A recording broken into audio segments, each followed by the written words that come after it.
Hi, I'm Stephen Feinberg, Executive Director of the Rhode Island Film and Television Office. Our guest tonight is a cinematic icon. He's a wizard in special effects and a phenomenal filmmaker. He's done films from 2001, Blade Runner, Close Encounters, and I am so jazzed to have you as our guest here on Double Feature. Douglas Trumbull, welcome. Thank you very much. I'm going to jump right in. How did you get started in movies at a very young age, pre-2001? Well, I was a young guy reading science fiction when I was in high school, in junior high school. I was a big science fiction fan.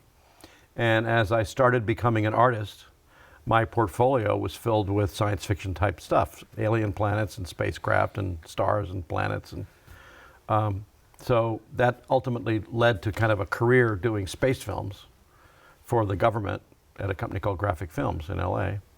And then that company, Graphic Films, did a film which I worked on called To the Moon and Beyond in the New York World's Fair.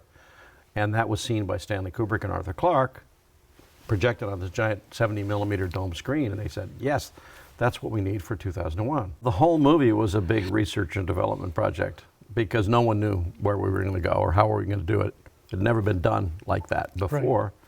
And Kubrick and Clarke were actually continuing to develop the story while we were shooting the film. So the script was changing every day. Wow. Because we would learn something every day and then he would change the next day, et cetera. So that went on throughout the entire production because it was an exploration of cinema. It was Cinerama, 70mm, right. These giant 90-foot, 100-foot wide screens. There were about maybe 54 of those theaters around the world in major cities. Yep. And special 70mm projectors and multi-channel sound systems. It was a real event. It was a real event. It was really spectacular. And Kubrick felt a kind of a responsibility to make something epically big for this big screen. And that started influencing his directorial style.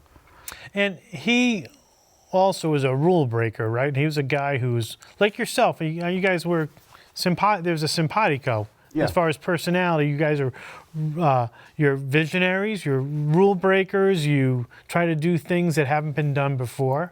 Yeah. So how did that work into his style, so to speak? Well, I mean, there were several aspects of it. One was that Kubrick is, or was, he's no longer alive, but a genius level man and very intelligent and very thoughtful and really trying to do something new and different that no one had ever seen before, and wanted to explore new territory. And he had no fear about taking risks or trying to do something that had never been done. He says, well, we're going to figure it out and we're going to do it and we're going to succeed. That was his attitude. Yeah. And he was my mentor, really. This was film school for me, working with Kubrick. And so we got along great. And it turned out that because I was starting as a young, almost an apprentice level guy, I was doing animation. And my first job on 2001 was figuring out how to make these fake computer readouts for HAL. Oh, right. And so we started doing that, and he said, well, boy, Doug's pretty good at that, and so I'll give him something a little harder. And I would do that, and then something a little harder. And so over the course of the movie, I worked my way up until I was one of the four heads of the entire. And everything seemed real. I mean, it had to have a sense of realism. It had to be real, and it had to be extremely high quality. There was no room for error. There could be no flaw. There could be no scratch. There could be no piece of bad paint on a set or a miniature. It had to be perfect. There's so much to talk about 2001 because it was so groundbreaking, and there's so many iconic images. Let's talk about that last sequence. Well, the last sequence at near the end of the movie, they've arrived at their destination because some signal has been sent from the moon to Jupiter, and they don't know why, so they've gone to Jupiter to figure out why. And at Jupiter, they find this monolith orbiting one of the moons of Jupiter. They say, well, that's part of the puzzle, because there was one of them on the moon. And they get close to the monolith, and we had a really hard time trying to figure out, well, what do we do now? Because the storyboards and the original story written by Clarke called for a slot to be revealed, kind of a monolith-shaped slot in the planet. Like a door. Like a door. And so if you look down the slot, you'd see another universe at the other end of the slot. That was how it was originally written. And so we're all thinking about, well, how do we do that? How do we make it look good? We did storyboard drawings that are interesting but impossible to film.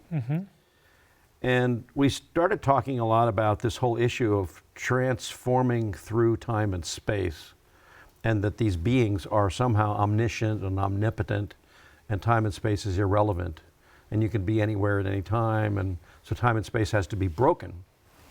And Kubrick did this one really cool shot that he worked out with his cinematographer, which is Keir Delay, who's playing Bowman, is in this close-up, and he's looking at this Stargate thing, and he's starting to be buffeted by something happening. And what they did was they kept shaking Keir Delay in a chair and slowly slowing the camera down from 24 frames a second down to 1 frame a second. Wow. And then compensating the iris in the camera so the exposure stayed constant. So he just starts blurring more and more and more to where he progressively becomes abstracted into this blurry, quivering shape. And then you cut to the Stargate, which is this corridor of light, and that was all done in a similar way. It was a controlled blur. And if you can imagine, if you just were in a dark room like this and you moved a flashlight while the shutter of the camera was open, you'd see a streak of light exposed onto the film. Well, we started figuring out how to control that, and we had a bar of light we called a slit, lit from behind. Artwork was passing behind the slit, and then the camera was moving toward the slit, so you accumulate a plane of light with patterns on it as a result of the moving artwork, which was op art and colored gels and filters and things. And it created this abstract corridor of light, for lack of a better description. Which no one had ever seen before. No one had ever seen before, and it created the abstract traveling through space and time that was necessary for the movie. And then the movie becomes increasingly abstract after that. You know, one shot after another of these most amazing exploding galaxies and supernovas and planetary surfaces. And I think you almost have to see that film every 5 years to get some kind of new education about the film. Every time I see it, I'm going, oh, I didn't notice that, or I didn't experience that. Well, the movie, in a way, it became kind of a 60s light show. Yes. Like a light show being the kind of things they do at a rock and roll concert, right. where they just project all over the walls and ceiling with liquids and stars and strobe lights and all this kind of stuff. And initially, the movie was not successful. It was badly reviewed. No one in the normal critical movie reviewing world knew what to make out of this movie. They didn't understand it at all. Right. And about 30 days into the release of 2001, the studio was ready to abandon the movie and pull the plug. They said, there's nobody who gets it. The reviews are bad and there's nobody in the theater. Until one of the guys at the MGM publicity department said, let's call it The Ultimate Trip.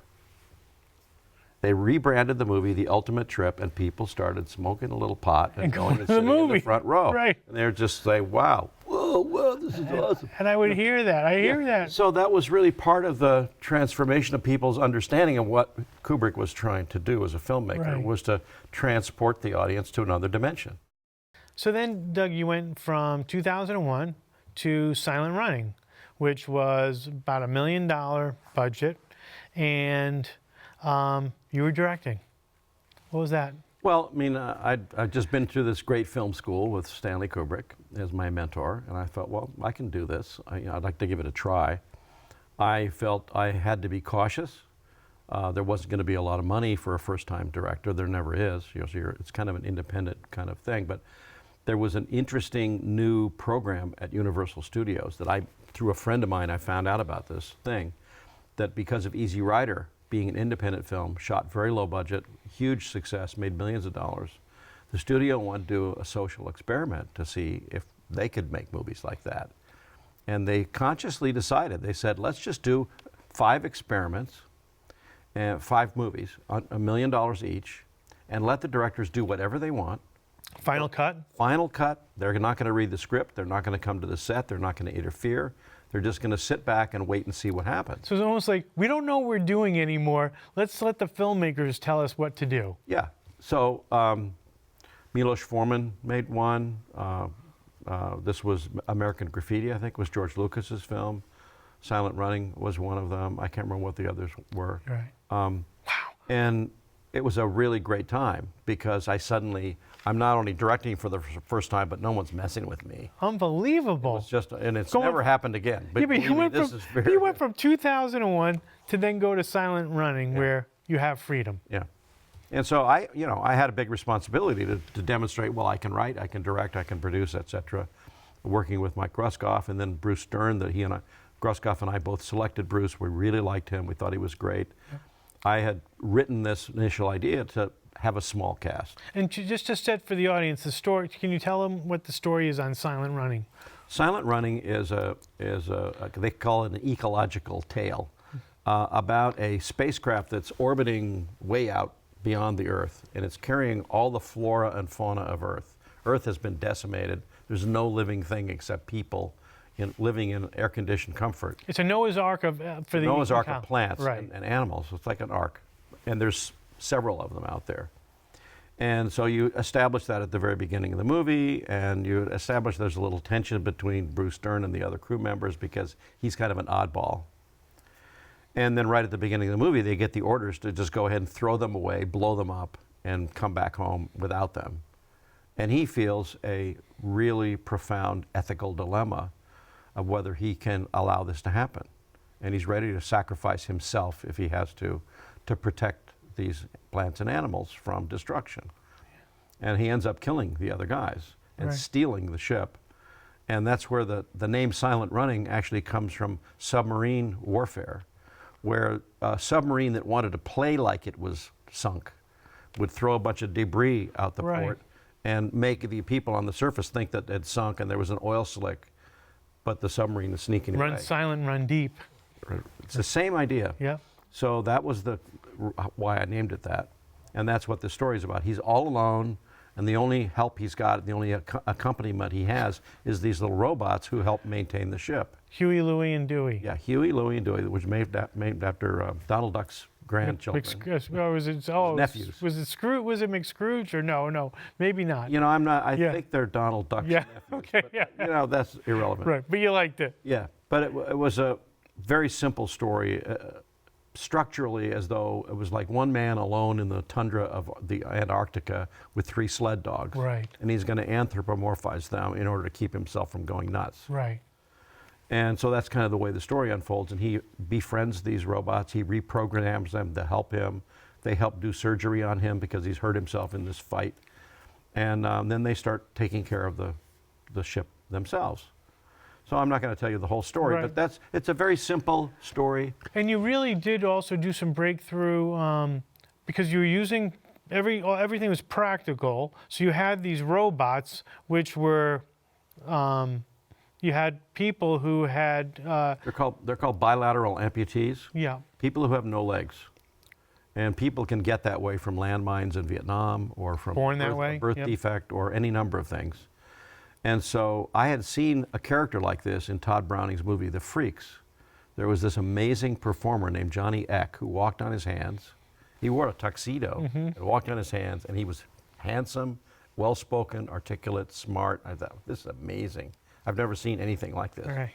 And that was a seminal idea for the movie, to write this movie about these robots that could be housed, they could house a real person that had that disability, but they wouldn't look like a human being at all because there'd be no legs and there'd be no shoulders and there'd be no head. It would all be designed to hide all that. Right. So there's just this looks like a little refrigerator walking on its There's no way an audience member, how do they do that? You actually sold it and made it happen. Yeah, this is where the studio was willing to take a leap of faith. They had no clue what we were doing, and they just said, well, let's let Doug have his way. And it would be very hard today in today's business environment to get anything past them. Corporate. And then I was trying to bring this homey, heartful feeling into the movie because I was kind of reacting to the kind of cold scientific certitude of 2001, and I wanted something very warmer and more humane and human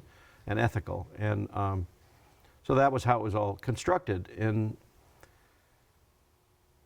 I had things that you would never get away with today. I mean, I had this funky little thing where Bruce Dern has a child's watering can Now, there's no reason in the world he would use a child's watering can, but there's a picture of his daughter on the wall. You don't know anything about his past history Right. or the family he left behind or anything. But for me, it worked that he had a child's watering can. Right. And then to later on in the movie, the robots take over because he's gone, and the robot is using the child's watering can, carrying on his behalf. Wow. You would never get that past the script department in Right. Hollywood today. Right. They'd say that's cornball beyond belief. Right. But it actually works. It's great really storytelling. It's great storytelling. Yeah, I think And honestly, too, the idea of what you did with the amputees, I mean, that really kind of paved the way for George Lucas with Star Wars, what he Yeah. did with R2-D2, and then for Steven Spielberg when he did with Carlo Rambaldi when they did E.T. Yeah. I mean, that you paved that way. Yeah. So you go from silent and running, and how did you feel after the experience? Because you now had made your first feature film that you directed. How did you feel when you were done? Well, I felt very satisfied that I was able to pull it off, and I was satisfied that the studio didn't ask for any cuts or any changes. They said, this is great. They stayed We're going to with. put it out as is. Yeah. I said, that's great. The shock to me that happened subsequently was another social experiment they decided to do, which was to see if the movie could carry its weight on word of mouth without an advertising campaign. Oh, okay. Huge mistake. Yes. And I couldn't control it. I actually didn't know at the time that they were kind of pulling the campaign Right. and trying to see if the movie could get legs by itself by word of mouth. And so that was a big shock to me. But that was, That's such an important part of the business, too. and it's a very important, if people don't know about it, they're not going to pay any attention Yeah. to it. And so that was part of my learning curve, to understand that the movie business is a business. They're trying all kinds of things like that all the time with every movie. Every movie has to find a different audience. Every movie has to be marketed differently. Yeah. And I was really naive at the time about those attributes. I thought, well, I'm just going to be an artist. My job is to make the movie. Everybody else is going to Right. market it or sell it or make the poster for it or whatever. So my life has been this combination of trying to work as a film director, writer, producer, and try to understand how this business works. Yeah. But you're always your arts always seems to be ahead of the curve. I mean, you're always ahead, and sometimes it's the corporation, if we'll call it the studios, the corporation is trying to catch up to where you are. You're always like so many years, sometimes decades ahead. Well, I have to be cautious. It's no point being too far ahead. Right. You got to be practical. Right. You got to make something that people want to see and want to go to. Right. But I had my own method, which was that I was seeing ahead, and I was seeing, there is this huge future for 70 millimeter. There's a huge future for higher frame rates, Immersion. bigger screens, and all these things. And I'll actually pay my way by servicing Blade Runner or Close Encounters or other movies. Star Trek was an extreme experience, in order to get my hands on the 70 millimeter cameras and the lenses and the lights and the studio equipment I needed Right. to fulfill my other bigger dream. Right. And so that had its ups and downs, because the studio doesn't want to know that any of their budget's going for research and development. Right. So you have to keep it a secret. Yep. Let's go. We'll go to Close Encounters. Let's go to Close Encounters, because you made some discoveries with Close Encounters about, creating, whether it was creating clouds, things that we start to see in other movies. Talk about that for a little bit. Steven Spielberg approaching you and. Well, Steven wanted. I'll go back for a second, because Steven had, unbeknownst to me, been doing a lot of research on the whole UFO phenomena, very serious research. Which that's something you're interested in. I continue to be interested in it, but he was very close with J. Allen Hynek. And he's a famous UFO researcher. He's no longer alive. I think I saw a picture of him with a pipe. He's got a pipe, and he does a little walk-on during the end sequence of the movie. But he had helped Steven understand the whole UFO story and had written many books about it. And Hynek had actually been hired by the government to debunk it. And in the process of him debunking it, said, no. There's something going on here that's really big. And so he swapped, and they kicked him out of the government, and he became a private individual, really trying to understand what was going on. What I didn't know was that Steven was also reading books by Jacques Vallée. Jacques Vallée is also a UFO researcher who knew Hynek at the time, and Jacques is still alive, and well. And he is a major UFO researcher. And Stephen had been reading his books and kind of liberally saying, well, that could happen, that could happen, that could happen. And it's made me realize, oh, well, wait a minute. Does that mean that the mothership and the UFOs and the clouds are all real? Is Stephen reenacting something that he's read in one of Jacques Vallée's books? And I think that may be true. And he became the Lacombe character. He became the French UFO researcher. Francois Truffaut. Jacques' story, played by Francois Truffaut in the book. Jacques' actual story, because I've met him. I made it my job to meet him, and we've been really good friends, was that when he was about 6 or 10 years old in France, in the suburb of Paris, he saw a UFO land in a field right next to his home. And it was verified by a friend of his, another kid up the block, who saw the same thing. So he knew it wasn't some dream or hallucination. And so Jacques, his entire life was changed by this event. And so even though he has his day job, you know, he's a Silicon Valley investment banker, his night job is trying to figure out what's going on. And what's happening. He's written many books prior to Close Encounters and many books since Close Encounters. Wow. And he's a good friend, and we're both working on trying to figure out what is going on. What's beyond. Yeah, and Jacques feels very much like what Stanley Kubrick and Arthur Clarke did in 2001, which is that they are interdimensional intelligences of some kind. They can pop in and out of our space. They fold time and space like nothing. And so they can go from here to Tau Ceti in a fraction of a second. And they don't fly around, and they're not in a UFO cruising through the universe. That's why you won't see them on telescopes. You know, it's kind of interesting. If you think about what you talk about with film rates and, you know, whether we're normally 24 frames a second is what we were used to, and now you're talking about we see things with our eyes in a different process that you're talking about to make us more real, and it's 100 frames a second. It's interesting because beings that could be here that we might not see, like we don't see the molecules. We don't see these things that are here surrounding us. Yeah, I mean, human sight is limited to a certain spectrum of light. Right. There's a lot of stuff in the infrared or ultraviolet or outside of our spectrum that may be visible to other creatures, which are. We know that's true. Right. And there's no reason why aliens couldn't see things that we can't see, or that they could be in a way that we can't see. Right. And there's every reason to believe that aliens might want to be completely quiet about what they're doing, because they might be moving through time, which could create paradoxes and all kinds of disturbances. And so they don't want to mess with anything. Yeah.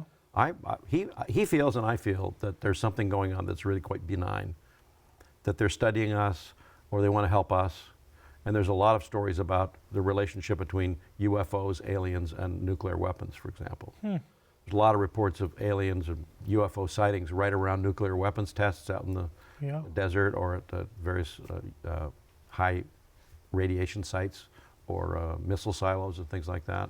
Do you see them as like bipedal or not, or that's humanoid in form or not? Or that's no? what there's like literally hundreds of thousands of reports of little gray guys, which is what Spielberg used in Close Encounters. He used children with big heads and big eyes and little small fingers, and there's millions of reports that are exactly identical, and so there's every reason to believe that that's consistent. Like that Puck character, I think it was Puck. But there's also reports of reptilians and insectoids and all kinds of stuff, and there's one insectoid in Close Encounters. Remember when the mothership first lands, there's this weird kind of creature that comes out and does this kind of thing. I puppeteered that shot. That was phenomenal. And it was a puppet. It was a string puppet.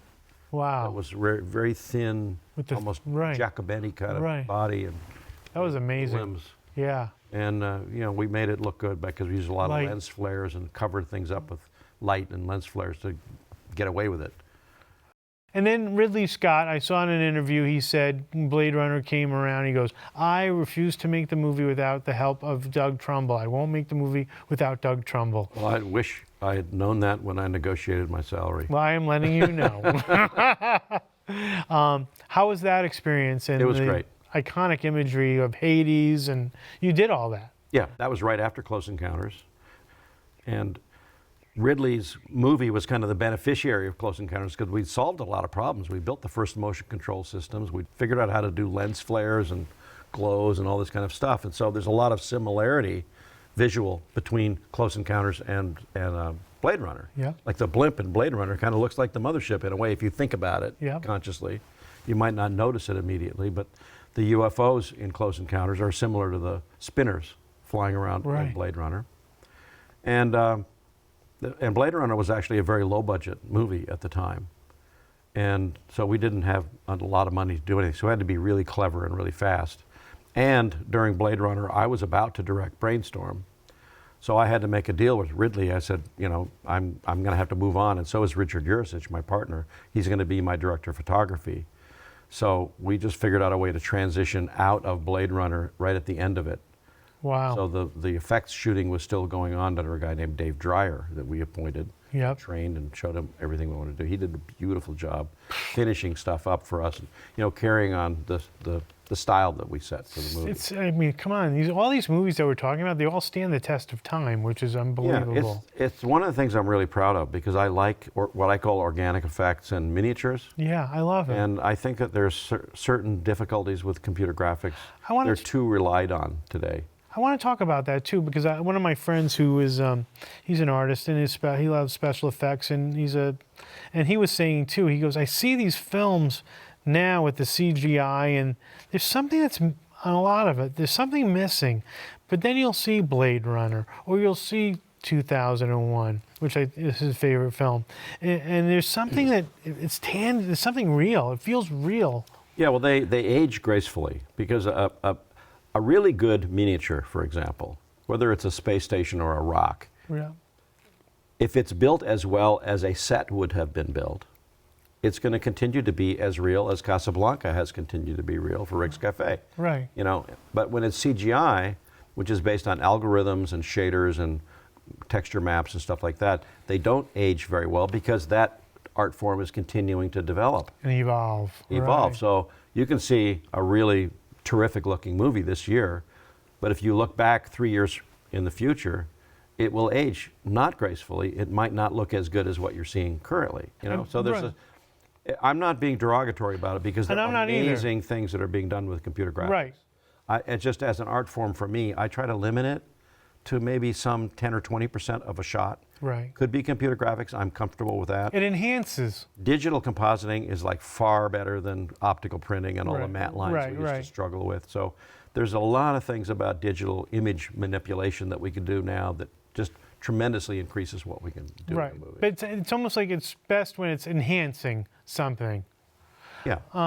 What about well, actually, I want to talk about the Back to the Future ride too, because that was, to me, again, something that you broke ground. You created. Steven Spielberg hired you to do the Back to the Future ride, and you created a cinema experience that hadn't been done before.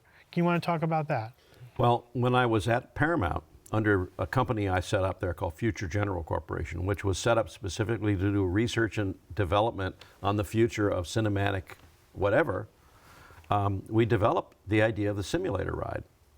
Because I'm a geek, and so I knew all about flight simulators, and I thought, boy, they're hydraulically, and they really make the pilot feel like whatever's happening is real. Sure. And I thought, well, if you could just take that idea of a flight simulator that can give a perfectly exact feeling of flying, for example, and turn it into entertainment and make a movie screen with drama and characters and story, let's adapt flight simulation to entertainment. So we did that at Paramount.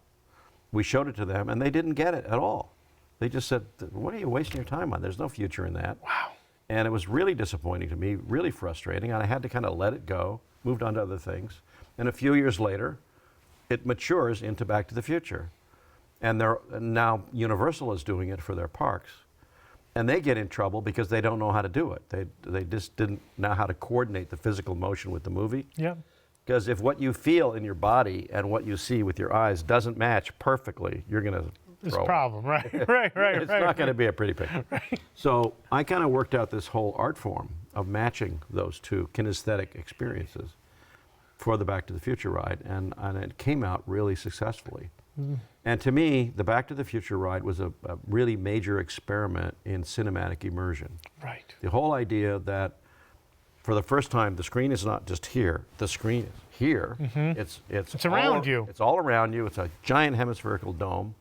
You're chasing this other car. Your car is moving, the other car is moving, and the characters are talking to you through the video thing on the dashboard and on the screen. And it's got 64 channels of sound.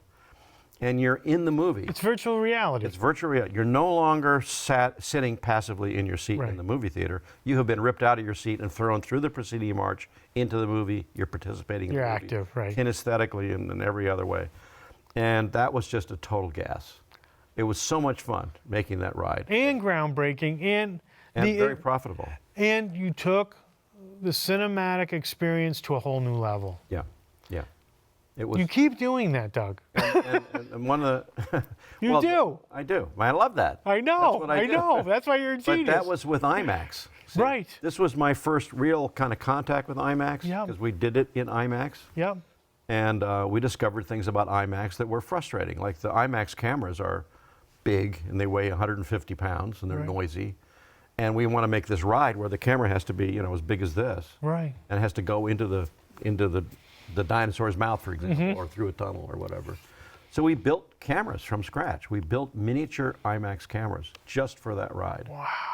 And we built motion control systems so that one motion control system controlling the camera and another motion control system is controlling the car that you're chasing, which is like aerial combat. Right. And that was part of a trick to confuse your persistence of vision about blurring and strobing. Because something had to be in the shot that wasn't blurring, because if the camera is suddenly panning and tilting, it's all blurred. Right, right. 24 frames a second is not adequate. Right. So we designed the ride to have another vehicle in the foreground to stop the blurring and strobing. So the whole story was reverse engineered to solve problems, technical problems that were presented by the inadequacy of the frame rate. Yeah. And now you've taken that frame rate to a whole new level, right? Yeah. We're at 120 frames. And 120 frames is almost as if you and I are now in front of one another. Yeah. It's real. What we're doing is 120 frames in 2D or 3D, any field of view you want, 4K resolution, and the surface of the screen virtually disappears. There's no more screen. It's a window onto something, reality, close to reality. Wow. It confuses your entire nervous system about what's real and what's not real. And this, to me, is another big cinematic moment. Yes. To me, is a major breakthrough. I'm right at the cutting edge of what we can do now. Way more powerful than present-day movies, which are all at 24 frames a second. Wow. And I'm starting to show it to the industry. And one of the little episodes we just recently had, I showed it to Ang Lee. He found out about what we were doing. He came to our studio 6 times and looked at this demo we had shot. And he wanted to shoot Billy Lynn's Long Half-Time Walk at 120 frames a second, which he did. Yeah. And he did it incorrectly. And he made a little mistake, because when you go to a higher frame rate, you start approaching the frame rate of television. Television is 60 frames, not 24. Right. And there's no flicker, there's no shutter. Right. And so somehow we can unconsciously tell the difference between a television show and a movie. Right. Yes. We don't know what it is. Right. But we know it when we see it. It's that thing. We know it when we see it. Right. And when you increase the frame rate of a movie, it starts looking like television. And so you get this, what they call the soap opera look. Right, which we don't want. Which looks too vivid. And when you see an actor or actress or a dramatic scene and it looks kind of soap opera-like, people just instantly reject it. They say, that's not a movie. That's something else. That's too real. It's too vivid. Right. Uncomfortable. Right. Uncanny valley. Weird something. And so this is one of the big challenges I've taken on, and we've just solved it. We've got it solved. Oh, good. We can go at any frame rate you want, 2D or 3D, on any size screen you want, and it still looks like a movie. Is it the texture? There's something. I'm not going to tell you. Okay. That's great. It's a little patented secret that we're working on. What's the other thing you're doing too? You're doing something with stages, or you're doing. Someone was saying that you're doing some building. I don't know. Is it studio space, or what is it you're creating? Well, another of our little inventions back when I was at Future General, was I believed that there was tremendous potential in digital imagery and then the future of television. And at that time, this was in 1975, 76, there was already a thing called Ultimat used on television. Yeah. So you put an actor, actress in front of a blue screen Right. and replace the blue screen with a background. Right. And you could actually get, you could hold hairlines and get a really good Right. composite. And I thought, well, that'd be really cool if we could superimpose actors into miniature sets. This was in 1976. Yeah. And I talked Paramount into funding this company called Magic Camera. Yeah. That was the idea. And we built this stage, a big blue screen stage at Paramount that was nothing on the stage except blue and the actors and the camera, which is on a dolly. The dolly has sensors on it, so the computer knows exactly where the camera is and tells another camera that's a little periscope looking into a miniature to do exactly the same thing in real time. Yeah. You see the composite of an actor, person, or whatever superimposed into some environment that's just a miniature as big as this table. Very inexpensive. And Carl Sagan used this extensively in the Cosmos television series in the day. Yeah. It was very successful. And I thought, well, wow, this is really cool because we can do special effects in real time, inexpensively, using kind of a hybrid version of television. Right. Didn't go anywhere. You were ahead of your time. Yeah, you're always ahead of your It time. didn't take off. If you took a conventional director, a television director, a movie director, onto an empty stage with a blue screen, they just say, I don't know where I am. Right. I can't relate to this.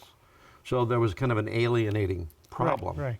Today, that's no longer true because we're now Educated. we've actually arrived into the world of blue screens and green screens and set extensions and all the ways where everybody is saving money by not building complete sets. Right. All they need is just the part of the set that the actors are in, and the rest can be synthetically added. Yep. So it's happening now, but in 1976, it was ahead of its time. Right. I remember, like, I think AI might have been the first time I actually saw it working Yeah. like that. Yeah. So the thing that we're doing now is that I've been building a studio at my studio where we're pushing that envelope now much more comfortably because people understand what it is. Yeah. And we've got amazing digital cameras that are as big as a pack of cigarettes or something. So like the that little shoot- snorkel that lenses. shoot And, 480 frames a second wow. and can move around like a firefly on a kind of a cable cam rig. Are you using for the miniature? Is everything computer graphics as far as the sets? Here's what I'm doing because I'm a mixed bag. When we're shooting, we use computer graphics because that's a way to get an instantaneous composite, so you see the actors in an environment. Yeah. But the environment you're looking at is temporary because you can't generate photorealistic imagery in real time. Right. You just can't get there. Yep. It has to be non-real time. You have to have 5 seconds or 5 minutes or 5 hours to make each frame photorealistic. Yep.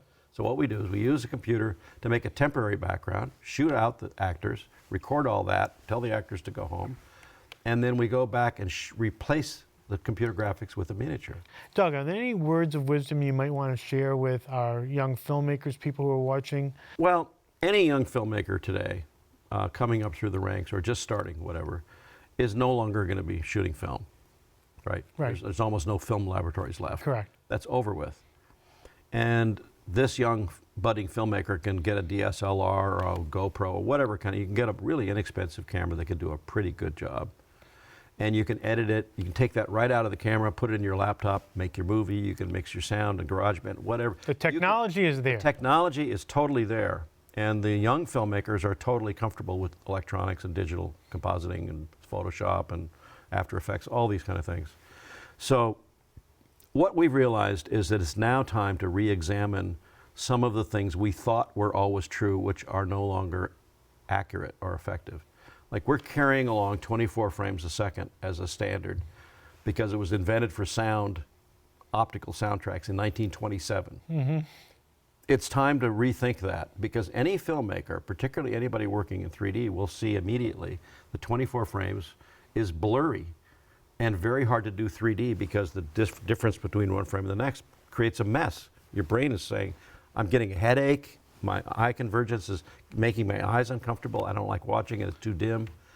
And I think it's time to reevaluate where we're going and what we can do because we can still make it look exactly like a movie.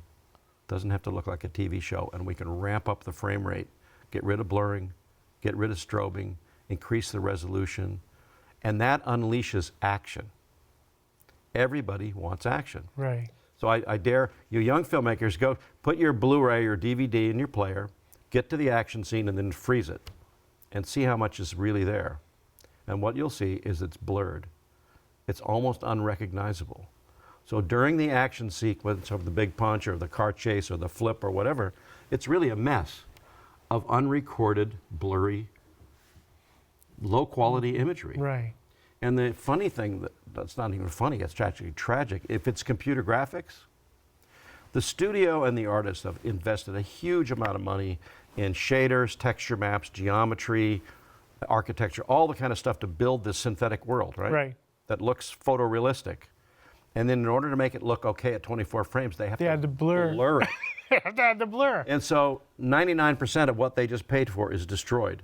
I remember blur. even Steven Spielberg when he was doing Jurassic Park and he was talking to Phil Tippett and he said, I need the blur. Yeah. Well, you need blur at 24 frames. Right. Without blur, it doesn't work. Right. It looks like an animated cartoon. Right. And so blur is critically important for 24 frames. But as you increase the frame rate, There will you be no need less blur. blur. Right. And you record more of the action. And so the movie actually becomes much more powerful. Because it's a You're much more lifelike. kinesthetically involved in the Right. movie because you can see everything. Do you think that 3D is going to be the norm?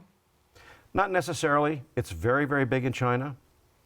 The Chinese don't even want to see a movie that's not 3D. Yep. I like that. Yep. In this country, 3D is falling off. And I think it's not falling off for the right reasons. It's falling off because the industry has accepted low brightness and low resolution and the low frame rate. So it does give you headaches. There is eye strain. There's a lot of bad things about 3D that in many ways is not as good as 2D. Gotcha. Because you have to put a filter on the projector, cuts the light in half. Put the glasses on, cuts the light in half again. You end up with a quarter of the light, and it's all blurred. And that's where the headaches might come from. Not for me, but for so we others. found out if you get the light back, Right, yeah. increase the resolution, and increase the frame rate, suddenly 3D becomes like a vivid reality. That's very, very So powerful. it could be the norm with the I right think it could be. technology. I'm trying to get make that that to be the back. norm. I think we should get It's more back. immersive. We should, if we don't improve something dramatically, the movie business in theaters is going to die. Yeah. Everybody's going to download and stream their movies and watch them on their smartphones or their tablets. Yeah. It'll be dead. And movie attendance is dropping off. Yeah. And we got to do something about it. And we got to do something about it that's really profound and fabulous so that going out to a movie is a real rewarding experience, you know, like going to Cirque du Soleil or a Broadway show. I trust in Doug Trumbull to make sure that that all happens for us. We're working on it. I want to thank you, Thank you so very, very much for your time and your talent and your wisdom and being an educator. I bow. Thank you very much. Thank you. Thank you.